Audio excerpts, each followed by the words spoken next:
Justice Yashwant Verma मामले में अब नया मोड़ आ गया है। सुप्रीम कोर्ट ने जज यशवंत वर्मा के ट्रांसफर से इनकार कर दिया है। सुप्रीम कोर्ट का कहना है कि अभी कॉलेजियम ने कोई सिफारिश नहीं की है। कॉलेजियम में ट्रांसफर का प्रस्ताव अभी विचाराधीन है। बताया जा रहा है कि जस्टिस यशवंत वर्मा के घर आग लग गई थी। जब फायर ब्रिगेड और पुलिस की टीम पहुंची तो कथित तौर पर उनके घर से भारी मात्रा में कैश मिला।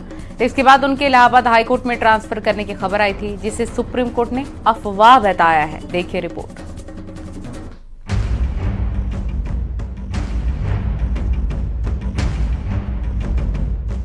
दिल्ली हाई कोर्ट के जज जस्टिस यशवंत वर्मा चर्चा में हैं। वजह उनका कोई अनोखा फैसला नहीं, कथित तौर पर उनके घर से मिला कैश है।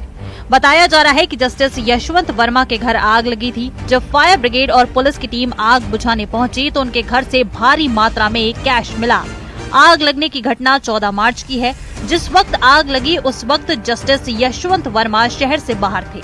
इसके बाद ये खबर आई कि एससी कॉलेजियम ने जस्टिस यशवंत वर्मा का इलाहाबाद हाई कोर्ट में ट्रांसफर कर दिया, लेकिन सुप्रीम कोर्ट ने इस खबर को अफवाह बताया।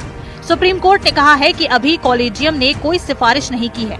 हालांकि इससे पहले जब जस्टिस यशवंत वर्मा के ट्रांसफर की खबर आई तो Allahabad high court bar association ने ऐतराज जताया। इस मामले पर राजनीतिक दलों ने भी नाराजगी जताई है। जज के घर पे 15 करोड़ रुपया कैश मिल रहा है, उसको घर वापसी का इनाम दिया जा रहा है। क्या हाईकोर्ट, इलाहाबाद हाईकोर्ट क्या डस्टबिन है, कचरा बिन है? करप्शन के खिलाफ हाईकोर्ट बार बिल्कुल स्ट्रांग फुटिंग पे खड़ा है। हम उसका स्वागत यहां नहीं होने देंगे। उनका ज्वाइनिंग अगर होती है, we will sine die the high court, lawyers will abstain from work.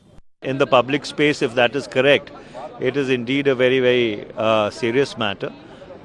The report suggests that the Supreme Court Collegium has taken cognizance of it, and if so, we should wait for what the Supreme Court Collegium finally decides about this matter. कोई भी संस्था और व्यवस्था अब पाक साफ नहीं है। कोर्ट और न्यायालय में भी 2-4-5% ऐसे जज हैं जिसके चलते आज भी हमारा संविधान जिंदा है, आज भी हमारी न्याय व्यवस्था जिंदा है। मिडिल क्लास, कॉमन लोग, गरीब लोग अब के लिए न्याय प्रक्रिया बहुत महंगी हो चुकी है। खबर ये भी है कि जस्टिस यशवंत वर्मा के खिलाफ संसद में महाभियोग प्रस्ताव लाया जा सकता है। जस्टिस वर्मा पर सुप्रीम कोर्ट की कार्रवाई पर सरकार की नजर है और उनके खिलाफ महाभियोग प्रस्ताव भी लाया जा सकता है। इस मामले में सीनियर वकील कपिल सिब्बल का भी बयान सामने आया है। कपिल सिब्बल ने कहा है कि अब वक्त आ गया है कि सुप्रीम कोर्ट कॉलेजियम के काम में पारदर्शिता लाए और ऐसे मामलों को ध्यान में रखते हुए न्यायाधीशों की नियुक्ति करे।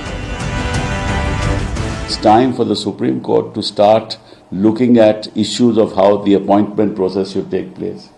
That it should be more transparent, appointments should be more carefully done. There's another judge of the Allahabad High Court, as you know, against whom the Collegium called him for an explanation, and he chose not to respond to their direction that he should apologize. Justice Yashwant Verma के घर मिले cash का मुद्दा संसद में भी उठा। कांग्रेस सांसद जयराम रमेश ने इस मामले पर राज्यसभा में चर्चा कराने की मांग की, जिसके बाद राज्यसभा के सभापति जगदीप धनखड़ ने भी इस मामले पर हैरानी जताई। उन्होंने कहा कि सबसे परेशान करने वाली बात ये है कि अगर ये घटना किसी पॉलिटिशियन, ब्यूरोक्रेट या फिर उद्योगपति के घर में होती तो वो हिट लिस्ट पर आ जाता, लेकिन जज के घर का मामला उस तरह सामने नहीं आया। उन्होंने कहा कि वो सदन के नेता और नेता प्रतिपक्ष से इस बारे में बात करेंगे, उसके बाद इस मामले पर स्ट्रक्चर्ड डिस्कशन कराएंगे। A bureaucrat, an industrialist immediately, and therefore systemic response which is transparent, accountable, effective, I am sure will be on the way. I will get in touch with leader of the house and leader of the opposition and find a mechanism for a structured discussion during course of the session subject to their. Supreme court ने साफ कर दिया है कि फिलहाल justice Yashwant Verma का transfer नहीं होगा। कॉलेजियम में प्रस्ताव अभी भी विचाराधीन है। सुप्रीम कोर्ट ने दिल्ली एचसी के चीफ जस्टिस से भी राय मांगी है, लेकिन जस्टिस यशवंत वर्मा को लेकर बहस जरूर छिड़ गई है। उनके खिलाफ महाभियोग प्रस्ताव लाए जाने की बात कही जा रही है। राज्यसभा के सभापति जगदीप धनखड़ ने इस मामले पर डिस्कशन कराने की बात तक कही है। न्यूज़ 18 के लिए ब्यूरो रिपोर्ट।